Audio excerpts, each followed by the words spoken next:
Hi everyone, thanks for coming back for part 3. I want to go back to this table over here because the two witnesses is something that I've been wanting to talk a little bit more about. And I just want to let you know that I've done some videos on the two witnesses on some tables that I found some time ago.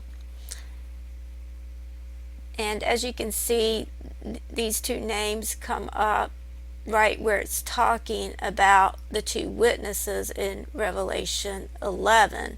So when I alluded to Enoch and Elijah as being the two witnesses, I don't mean to add anything or take anything away from the scriptures, but just based on the way these tables come up, I just feel like there's a very strong possibility that Enoch and Elijah represent the two witnesses.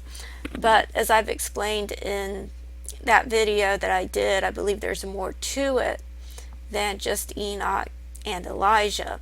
And I'll put the links to the videos that I've done on the two witnesses in the description box so you can understand a little more what I mean by that. And I also have this table over here that I did some time ago on Enoch and Elijah, and I'll put the link to that video in the description box as well. But it's really interesting how this came up in the first book of Kings 22, and it's coming up where it's talking about the entire host of heaven standing by Jehovah on his right hand and on his left.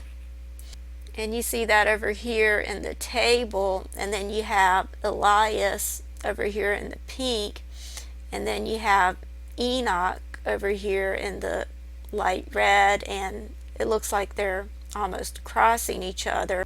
But I've talked about in previous videos how there's a parallel between Zechariah 4:11 and Revelation 11:4, where it's talking about the two olive trees and the two candlesticks.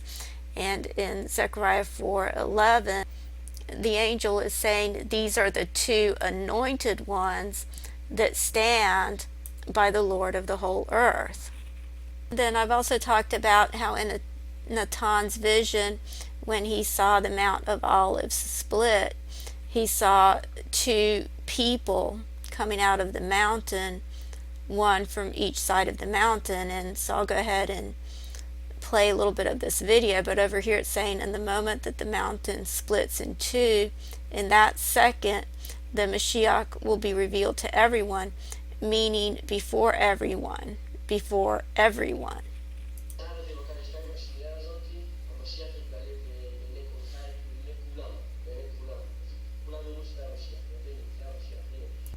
Everyone will simply see that it's the Mashiach, will understand it's the Mashiach. Here he is revealed to everyone. And he will stand at the entrance to the Har Hazitim, and he will say who can enter and who cannot. And so I'll just skip over to this part. The rabbi's asking, now how does it open? It opens, and Natan says it splits in two. And then he's saying, is it an earthquake? Natan's saying, no, no. He's asking, is it an atomic bomb? And he says, no. So he's saying, no, they will rise up. You know how on Har Hazitim there are graves, right? So two of the dead people will arise. Two dead people will come back to life, one from here and one from here, and it will split in two.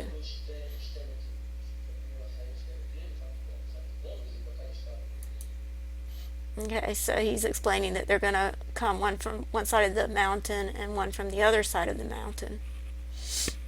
And I've explained in my two witnesses table how in this image it looks like one's coming out this way. You see the name Enoch, and then you see the name Elias going out this way, and in between you have my two witnesses and the two olive trees.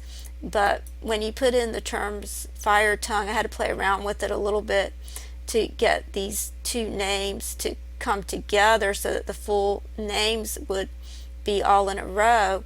And when I did that, you can see that it forms a triangle with the words the two candlesticks standing right at the base of the triangle.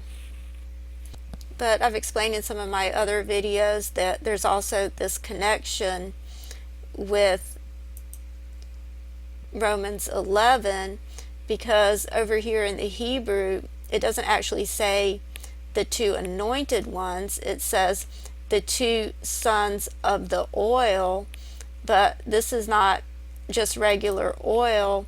This is talking about a fresh, pure, shining oil. There's other words for oil, and so to make the distinction that this was a special type of oil, in the Greek they use this word over here which means quality, and this word comes up only one time in the New Testament. You see it over here and is translated as fatness, but this is the only time it's used in the New Testament, in Romans 11:17, and it says, if some of the branches be broken off, and thou being a wild olive tree were grafted in among them, and with them partakest of the root and the fatness of the olive tree.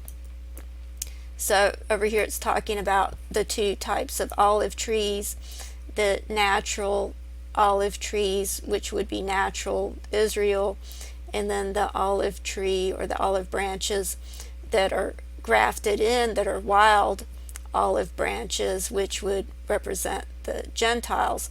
So this is a coming together of the Jews and the Gentiles to partake of the special oil, which is the root and the fatness of the olive tree. And it's interesting that that comes up in verse 17.